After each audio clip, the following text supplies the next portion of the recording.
മാസപ്പടി കേസിൽ ഹൈക്കോടതിയിൽ സർക്കാരിന്റെ വാദം. രണ്ട് CMRL-ഉം എക്സാലോജിക്കും തമ്മിലുള്ള ഇടപാടിൽ സർക്കാരിന് പങ്കില്ലെന്ന് കോടതിയെ അറിയിച്ചു. മുഖ്യമന്ത്രി CMRL-ന് അനുകൂലമായി ഒന്നും ചെയ്തിട്ടില്ലെന്നും സർക്കാർ. വിവരങ്ങളുമായി എബി ജോൺ തോമസ് ചേരുന്നുണ്ട്. എബി, വാർത്തയുടെ കൂടുതൽ വിശദാംശങ്ങൾ എങ്ങനെയാണ്? അതിന് മാസപ്പടി കേസുമായി ബന്ധപ്പെട്ട രണ്ട് ഹർജികളാണ് ഹൈക്കോടതിയുടെ പരിഗണനയ്ക്കുണ്ടായിരുന്നത്. അതിൻ്റെ വാദങ്ങൾ പുരോഗമിക്കുന്ന ഘട്ടമായിരുന്നു. കഴിഞ്ഞ ദിവസം ആ, ആ, മാത്യു കുഴൽനാടൻ നൽകിയിരുന്ന ഹർജിയുണ്ട്.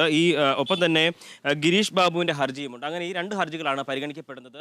ഈ വിജിലൻസ് കോടതി വിജിലൻസ് കോടതിയുടെ ഉത്തരവുണ്ടായിരുന്നു. അതായത് മാസപ്പടി കേസുമായി ബന്ധപ്പെട്ട വിഷയങ്ങളെല്ലാം തന്നെ തള്ളിക്കളയുന്ന ഒരു സംഭവമായി, അല്ലെങ്കിൽ ആ നിലയ്ക്കായിരുന്നു വിജിലൻസ് കോടതിയുടെ ഉത്തരവ്. അതിൽ അന്വേഷണങ്ങളൊന്നും തന്നെ ഇനി വേണ്ട എന്നുള്ള നിലപാട് തന്നെയായിരുന്നു. പക്ഷേ അതിനെ ചോദ്യം ചെയ്തുകൊണ്ടാണ് ഹൈക്കോടതിയിൽ മാത്യു കുഴൽനാടൻ ഹർജി നൽകിയത്. ആ ഹർജിയിൽ നിരവധിയായിട്ടുള്ള വാദങ്ങൾ നടക്കുന്ന ഘട്ടമായിരുന്നു. ഇതിലാണ് ഇപ്പോൾ സർക്കാർ നിലപാട് വ്യക്തമാക്കിയിരിക്കുന്നത്.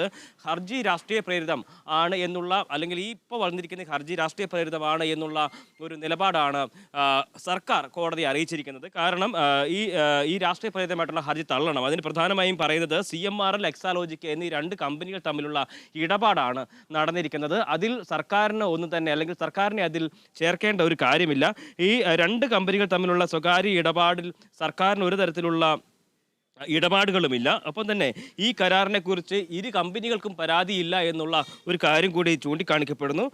ഇല്ലാത്ത സേവനത്തിന് പണം നൽകി എന്നത് പിന്നീട് വന്നിട്ടുള്ള ഒരു കെട്ടുകഥയാണ്. എക്സാലോജിക്ക് സേവനം നൽകിയിട്ടില്ല എന്ന് CMRL എങ്ങും തന്നെ പരാതി പറഞ്ഞിട്ടില്ല. ഒപ്പം തന്നെ എക്സാലോജിക്ക് സേവനം കിട്ടിയിട്ടില്ല എന്ന് ആരും പറഞ്ഞിട്ടില്ല എന്നും ഈ ഹർജി പരിഗണിക്കുന്ന ഘട്ടത്തിൽ സർക്കാരിൻ്റെ വാദമായി വ്യക്തമാക്കിയിട്ടുണ്ട്. എന്ത് സേവനമാണെന്ന് അറിയില്ല എന്ന് ചില ഉദ്യോഗസ്ഥർ പറഞ്ഞിട്ടുണ്ട്. അത് മാത്രമാണ് നിലവിലുള്ളത്. എന്തായാലും മുഖ്യമന്ത്രി പിണറായി വിജയനെ ഇതിലേക്ക് വലിച്ചിഴക്കുന്നത്, അല്ലെങ്കിൽ സർക്കാരിനെ വലിച്ചിഴക്കുന്നത് അത് രാഷ്ട്രീയ പ്രേരിതമാണ് എന്നുള്ളൊരു നിലപാടാണ് സർക്കാർ കോടതിയെ അറിയിച്ചിരിക്കുന്നത്. ഈ രണ്ട് ഹർജികളാണ് ഹൈക്കോടതിയുടെ പരിഗണനയ്ക്കായി വന്നിരുന്നത്. ഒന്ന് ഗിരീഷ് ബാബുവിൻ്റെ ഹർജി, ഒപ്പം തന്നെ മാത്യു കുഴൽനാടൻ്റെ ഹർജിയുമാണ് ഹൈക്കോടതിയുടെ പരിഗണനയിൽ വന്നത്. ഇതിലാണ് സർക്കാർ നിലപാട് വ്യക്തമാക്കിയിരിക്കുന്നത്. ശരി, കൊച്ചിയിൽ നിന്നും എബി ജോൺ തോമസ് ആണ് വാർത്തയുടെ വിവരങ്ങൾ നൽകിയത്.